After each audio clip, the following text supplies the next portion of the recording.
Hello everyone, my name is Josephine Farshi and I will be presenting the systematic review that I have completed for my Capstone project.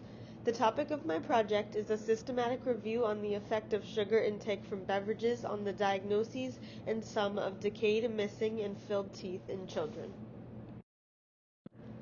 On this slide, you can briefly review the competencies used in my capstone, including 2 foundational and 2 core competencies related to my nutrition concentration. First, I will begin by providing an overview of the relationship between oral health and diet.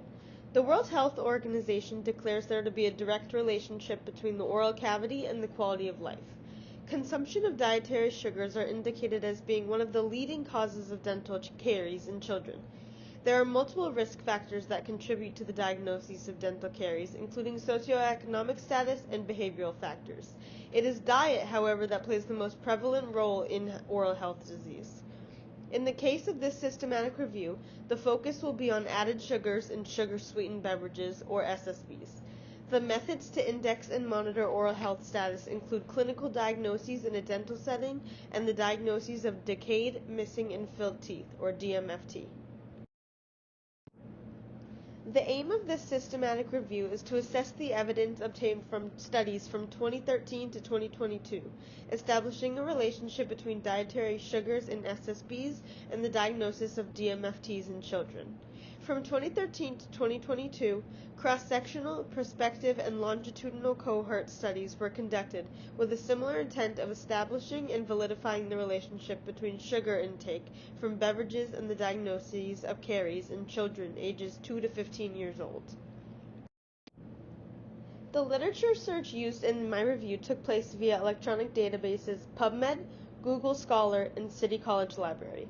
All of the related studies that I found were analyzed through the involvement of sugary beverages, DMFT, dental caries, and children. 5 of the 7 studies implemented were cross-sectional, while the remaining 2 were longitudinal cohorts and prospective studies. The search terms that I used were sugar, adolescence, and caries, with alternative terms as well. This systematic review was conducted and reported using the PRISMA 2020 guidelines, which were used to define the guidelines for reporting the meta-analysis. The eligible studies implemented in my systematic review ranged from the year of 2013 to 2022. They implemented the intervention of soft drinks as sugar-sweetened beverages, analyzing the effect that this has on dental caries in children. The quality and risk of bias for each of the 7 studies were analyzed for quality of selection, comparability, exposure, and outcome. Using a worksheet programmed with the developed macros by Nailoff et al., the meta-analysis was conducted using solely Microsoft Excel and the random effects model. This figure provides an overview of the 7 studies implemented in my review. The studies range from 2013 to 2022, with populations ranging from 2 years old to 15 years old. The sample sizes range from 98 children to 3,000. The exposure amongst each of the studies were soft drinks in the forms of sugary beverages and fructose-sweetened drinks. The result and the effect were dental caries and carious lesions. Here I'm showing my 2022 PRISMA flow diagram. Of the 17,721 studies identified using PubMed, Google Scholar, and the CUNY library, I screened 121 of the studies. 22 of the studies were assessed for eligibility, and I included 7 in my final systematic review, based upon exclusions and screening. The 7 studies were evaluated for quality and risk of bias using assessment categories of selection, comparability, and exposure and outcome. The studies were ranked on a scale of 1 to 10 based on these categories. The highest score was given to Ghazal et al., and the lowest scores were given to Palacios et al. And Al-Habdan et al.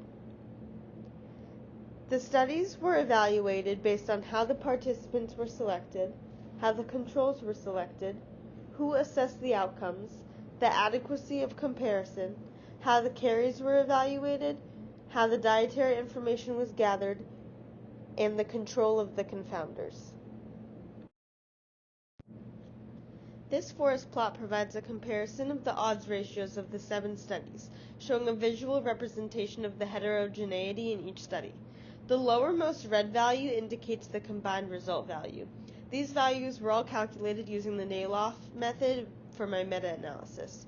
The overall combined result, or the composite value, is 1.38. A 95% confidence interval was indicated per study, indicating that the range of values that the 95% of the data will contain the population's true average. The studies on the right-hand side of the midline indicate favoring the control. This means that these 3 studies favor the control intervention of sugar in the form of sugary beverages. After the meta-analysis, the Q value and the I-squared value were used to infer heterogeneity. The Q value of 10.02 and the I-squared value of 40.12% indicate that a moderate amount of heterogeneity is present. This indicates a moderate variance in outcome between the 7 studies. The limitations for these studies include the differences between them, including study design, geographic origin, follow-ups post-studies with the children, and uncertainty in the future of the children's dental health. This review confirmed that the presence of sugar does indeed have an effect on the onset of caries via beverages, but to varying levels. The conclusion of my systematic review indicates that there is evidence from previous studies that there is a correlation between the consumption of sugary beverages and the onset and diagnosis of dental decay. My systematic review arrives at the conclusion that the current literature that has been published between 2012 and 2022 suggests that the intervention of sugar in the form of beverages results in an increased rate of dental caries.